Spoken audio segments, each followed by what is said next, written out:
Mother starts a movement to get her disabled child a new evacuation plan. The one provided by the school states that in the event of an emergency, 14-year-old Cassidy Scott is to be brought to the landing of a stairwell where she should wait for first responders. ABC 2's Mallory Safaste has more on how this plan is not uncommon for disabled students right here in our area. The Howard County Public School System says it worked with the fire marshal's office and that this plan meets national standards. But no matter how safe it may be deemed, it's not what one local parent wants to happen if there's ever a real emergency. She's receptive language. She does everything we ask her to do. The way she sees it, the current evacuation plan would leave Lori Scott's daughter in a burning building. That is frightening, very scary, and I can't imagine that anybody would even think that that's a good option. 14-year-old Cassidy Scott is like her peers. She enjoys socializing and watching YouTube videos, but unlike them, she has a disability that makes her reliant on others for everyday things, including reacting in an emergency situation. Her mom, Lori, requested a copy of Folly Quarter Middle School's personalized plan for Cassidy and was displeased with what came back. So then the plan came that she would be in the stairwell with a staff member, and that any kid with that need would be there with a staff member. And I was just like, no. Lori sent us a copy of that plan. For most of the day, Cassidy is on the first floor. The plan from there is to exit the building.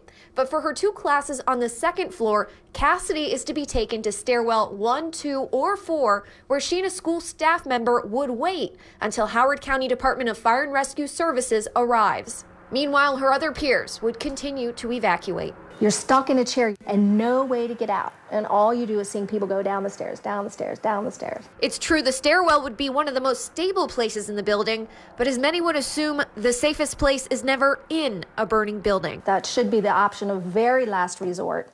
And there are ways to accommodate the need and get her out. She wants to see an alternative option written in the plan. Through an evacuation chair, 2-person lift, there has to be something that can be done. I mean, no one wants their kid left behind. There are safety concerns carrying someone out, and evacuation chairs require training and money. And the school system says their current plan is solid. So that plan assigns a safe refuge area where the fire department has approved and knows to go help her evacuate. And we're following national fire protection guidelines as well. That code, according to the NFPA, has to do with the building requirements and not operations on how people need to move to evacuate. And according to them, school staff should be trained in procedures and have equipment to properly evacuate people with disabilities.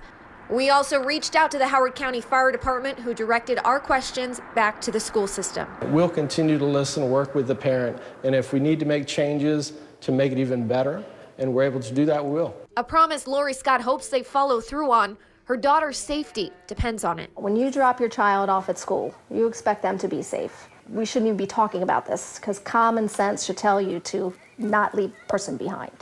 Howard County Public Schools is working with Lori. Recently, she met with the school principal and several other officials. For the rest of the school year, Cassidy's classes will be moved to the first level. A solution Lori's not thrilled with. She doesn't think it's fair. Everyone in the class has to be moved, and it's also just a temporary fix. Cassidy has a right to attend classes on the second floor. The school system also confirmed they will be looking into the cost of evacuation devices. Well, right now there are no state guidelines for evacuation chairs, and only a few school systems in our area have them. Lori Scott is now working with state officials to bring more attention to this issue, as well as other emergency situations, and to notify parents that whether or not their child is permanently or temporarily disabled, they do have a right to request a personalized evacuation plan.